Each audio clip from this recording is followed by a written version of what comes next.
So like me, do you ever get excited about something that you see on the internet and you think you've got to have it, you've really got to have it this minute?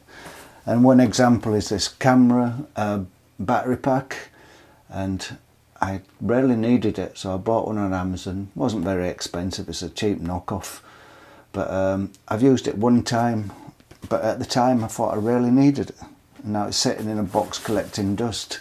I might need it one day, I don't know. And I always fancied a matte box for my camera. They're primarily to stop sun or light glare going into your frame and getting flares in there. And also the professional ones, you can put filters in there behind it.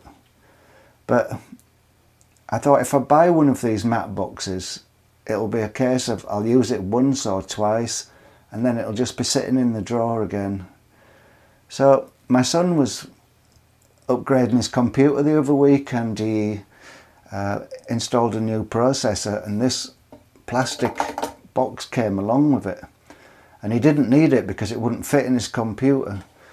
So I straight away I thought, that looks just like a matte box, that thing.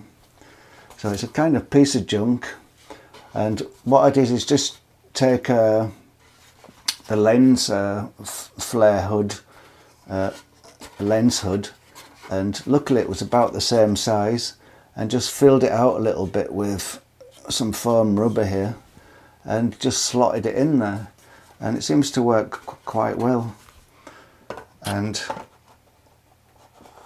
it just goes on like that then.